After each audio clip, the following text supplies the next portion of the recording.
Astrologer Ramakrishna Ghosh. আমার এই channel অর্থাৎ অ্যাস্ট্রোলজার রামকৃষ্ণ ঘোষ চ্যানেলের পক্ষ থেকে জানাই আপনাদের সকলকেই স্বাগত।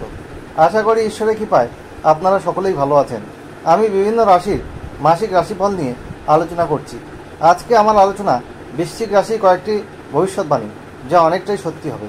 মে 2025 বৃশ্চিক রাশির স্বাস্থ্য কেমন যাবে, তাদের শিক্ষা, প্রাথমিক শিক্ষা, কলেজ বিদ্যা, উচ্চশিক্ষা কেমন হবে, তাদের কর্ম, চাকরি বা ব্যবসা কেমন হবে, তাদের প্রেম দাম্পত্য জীবন কেমন যাবে, তাদের আর্থিক উন্নতি কেমন হবে, তাদের ওভারঅল ভাগ্য কেমন যাবে এবং তাদের গাড়ি বাড়ি ক্রয়ের ক্ষেত্রে তাদের ভাগ্যের সাপোর্ট কেমন হবে, তাদের ব্যয় কেমন হবে, এইসব নিয়েই কিন্তু আমার আজকের আলোচনা।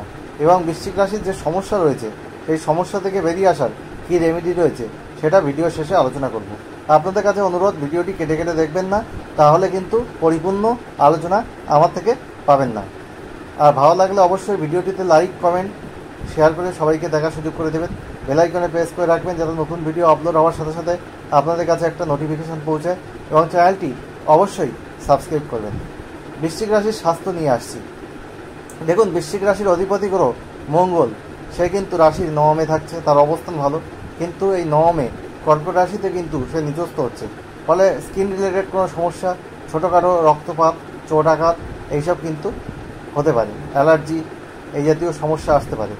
এবং বুধ পঞ্চমে নিচস্থ থাকছে, যার জন্যে পরে ষষ্ঠে যাচ্ছে এবং ঠান্ডা লাগার প্রবণতা, নাক কান গলার কোনো সমস্যা দেখা যেতে পারে। এছাড়া মাসের দ্বিতীয়ার্ধে বৃহস্পতি কিন্তু অষ্টমে যাচ্ছে, আপনাদের দ্বিতীয়পতি এবং আপনাদের পঞ্চমপতি, যার জন্য আপনাদের পেটের সমস্যা, লিভারের কোনো সমস্যা, মেদবৃদ্ধি, এই কোলেস্টেরলের সমস্যা দেখা যেতে পারে। স্বাস্থ্য বিষয়ে একটু সতর্কতা আপনাদের অবলম্বন করার প্রয়োজন রয়েছে। নিয়মিত যোগব্যায়াম করুন, এক্সারসাইজ করুন, হাঁটাচলা করুন, খাদ্যাভ্যাস করুন আর মেডিটেশন করুন, তাহলে স্বাস্থ্য কিন্তু অনেকটা ভালো রাখা সম্ভব হবে। আপনারা শনির ঘাইয়া কাটিয়ে উঠেছেন, আড়াই বছর আপনাদের বিভিন্ন সমস্যার মধ্যে দিয়ে গেছে, সেই সমস্যা থেকে এবার কিন্তু আপনারা মুক্ত হয়েছেন, এটা বলা যায়। যাই হোক, এরপরে আমি আসবো আপনাদের শিক্ষা নিয়ে। প্রাথমিক শিক্ষা, আপনাদের চতুর্থপতি শনি, সে এখন পঞ্চমে, কিন্তু 18ই মে আপনাদের পঞ্চম থেকে রাহু কিন্তু চতুর্থে গোচর করবে। প্রাথমিক শিক্ষার জায়গায় একটু ডিস্টারবেন্স কিন্তু দেখা যাবে। এক্সপেক্টেড রেজাল্ট অনেক ক্ষেত্রে প্রাথমিক শিক্ষার ক্ষেত্রে নাও আসতে পারে। আরও মনোযোগ বৃদ্ধি করতে হবে, কনসেন্ট্রেশন বাড়াতে হবে, তাহলেই কিন্তু শিক্ষায় সাফল্য লাভ সম্ভব। পঞ্চমে চতুর্থপতি শনির অবস্থান রয়েছে, পঞ্চমপতি বৃহস্পতি মাসের দ্বিতীয়ার্ধে সপ্তম থেকে অষ্টমে গোচর করছে। ফলে কলেজ বিদ্যার ক্ষেত্রে কোনো গুরুত্বপূর্ণ ডিসিশন নেওয়ার ক্ষেত্রে, বিশেষ করে মাসের দ্বিতীয়ার্ধে একটু ভাবনা চিন্তা করে কিন্তু নিতে হবে। এই মাসটা বলবো কলেজ বিদ্যার ক্ষেত্রে বা বিদ্যার ক্ষেত্রে কোনো গুরুত্বপূর্ণ ডিসিশনের ক্ষেত্রে একটু সমস্যা হবে, ভেবে চিন্তে কিন্তু কোনো ডিসিশনে এগোতে হবে। আর ফল বিষয়ে মধ্যম। আর উচ্চশিক্ষার ক্ষেত্রে কিন্তু আপনাদের নবমপতি চন্দ্র 2-6 ঘন্টা অন্তর রাশি পরিবর্তন করে, সেক্ষেত্রে কিন্তু সফলতার যোগ রয়েছে। আপনাদের রিসার্চমূলক কাজের ক্ষেত্রে আপনাদের সফলতা রয়েছে। ছোটোখাটো ট্যুর ট্রাভেল আপনাদের এই মাসে হতে পারে। আর্থিক ক্ষেত্রে বলবো, আপনাদের দ্বিতীয়পতি প্রথমে থাকছে সপ্তমে, তারপরে অষ্টমে গোচর করছে। ফলে আপনাদের আর্থিক জায়গায় কিন্তু রোজগারের ক্ষেত্রে কিছু বেগ পেতে হতে পারে। সঞ্চয়ের ক্ষেত্রেও কিন্তু কিছু বাধা আসতে পারে এই মে 2025-এ।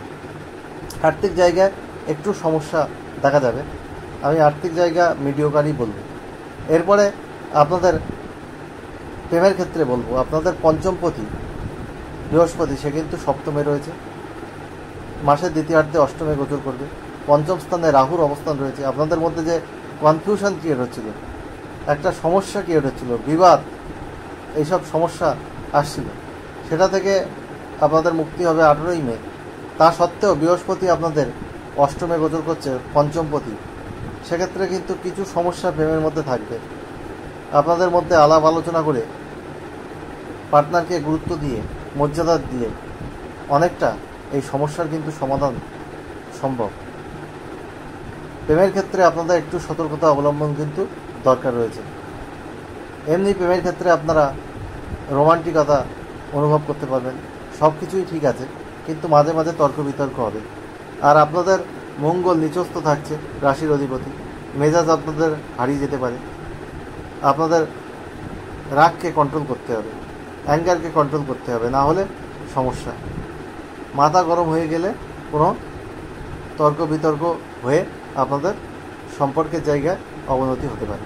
বিবাহিত জীবনের ক্ষেত্রে বলবো মাথা ঠান্ডা রেখে চলতে হবে।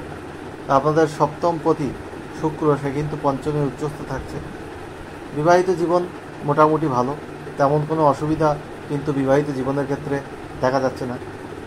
বিবাহের যোগও কিন্তু এই মাসে প্রথমার্ধে রয়েছে। যাদের অবিবাহিত, যারা বিবাহের চেষ্টা করছেন, তাদের কিন্তু বিবাহ এর হওয়ার বা বিবাহিত হওয়ার জন্যে যে প্রচেষ্টা, সেগুলো কিন্তু দেখতে পাওয়া যাবে। যাই হোক, আপনাদের ম্যারেজ লাইফও খুব খারাপ এটা বলতে পারছি না, ম্যারেজ লাইফ ভালোই আছে। কর্মের ক্ষেত্রে বলবো আপনাদের এই মাসে যারা কম্পিটিটিভ এক্সামের জন্য তৈরি হচ্ছেন, তাদের জন্য কিন্তু এই মাসে কোনো এক্সাম থাকলে সেটা কিন্তু ভালো হওয়ার সম্ভাবনা রয়েছে। সেখান থেকে আপনারা এক্সপেক্টেড রেজাল্ট কিন্তু পেতে পারেন। ষষ্ঠে রবি উচ্চস্থ হচ্ছে মাসের 15 তারিখ পর্যন্ত, তারপরে সপ্তমে গোচর করবে। এই 15 তারিখের মধ্যে আপনাদের কিন্তু কর্মের ক্ষেত্রে বেটারমেন্ট রয়েছে। এবং যারা দশমপতি আপনাদের রবি, সে পঞ্চমে ষষ্ঠে থাকছে। আপনাদের যাদের ফ্রেশার্স, যারা কর্মের চেষ্টা করছেন, তাদের কিন্তু কর্মব্যাপ্তির যোগ রয়েছে। আর কর্মক্ষেত্রে আপনাদের সফলতার যোগ রয়েছে। আপনাদের কোনো পদোন্নতি হতে পারে, কোনো দায়িত্ব বৃদ্ধি পেতে পারে, কাজের চাপ একটু বৃদ্ধি পেতে পারে, কিন্তু আপনাদের প্রমোশনও হবে, ইনক্রিমেন্ট হওয়ার যোগ রয়েছে। কর্মের ক্ষেত্রেও কিন্তু ওভারঅল আমি শুভই বলব।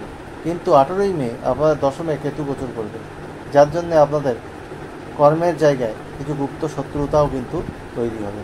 সেই জায়গাটা আপনাদের সতর্কতা অবলম্বন করার প্রয়োজন রয়েছে বলে আমি মনে করছি। আর এরপরে আমি বলবো আপনাদের ব্যবসার ক্ষেত্রে আপনাদের গুরুত্বপূর্ণ কোনো ডিসিশান নিতে দেখা যাবে। তবে কোনো ইনভেস্টমেন্ট করার ক্ষেত্রে একটু বুঝে শুনে করবেন। এই মাসে আয় উন্নতি করতে একটু কিন্তু বেগ পেতে হতে পারে। ব্যবসার জায়গায় আপনাদের ধীরে ধীরে উন্নতি হবে। সপ্তমে আপনাদের বৃহস্পতি অবস্থান করছে। ম্যানুফ্যাকচারিং কোনো বিজনেস, যারা বিভিন্ন ক্রিয়েটিভ লাইনের সঙ্গে যুক্ত, তাদের কাজকর্ম ভালোর দিকে যাচ্ছে। যারা সফটওয়্যারের বিজনেস করেন, তাদের ব্যবসা ভালোর দিকে যাচ্ছে।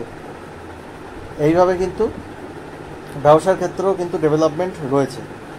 কিন্তু আপনাদের সেক্ষেত্রেও কিন্তু একটু ডিসিশন ভেবে চিন্তে নিতে হবে, না হলে কিন্তু সমস্যা। তাড়াহুড়ো করে মাথা গরম করে কোনো ডিসিশন নিলে সেক্ষেত্রে কিন্তু ভুল হতে পারে।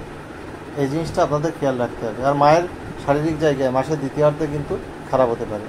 মায়ের শারীরিক বিষয়ে আপনাদের সতর্ক থাকতে হবে। নিজের শারীরিক বিষয়ে, মায়ের শারীরিক বিষয়ে আপনাদের কিন্তু কেয়ারফুল থাকতে হবে, না হলে প্রবলেম ফেস করতে হতে পারে। যাই হোক, এরপরে আমি আপনাদের যেটা বলবো, আপনাদের ভাগ্যের ক্ষেত্রে বলবো, আপনাদের ভাগ্যের সাপোর্ট কিন্তু রয়েছে। হয়তো পরিশ্রম একটু বাড়াতে হবে, কিন্তু এই মাসে কোনো লগ্নি আপনারা করবেন না বা কারোকে বিশ্বাস করে টাকা দেবেন না, তাহলে কিন্তু চোট পাওয়ার সম্ভাবনা রয়েছে।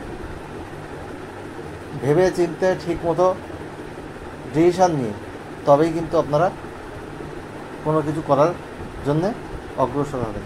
আদারওয়াইজ ডিসিশান মেকিংয়ে কিছু সমস্যা কিন্তু আসতে পারে।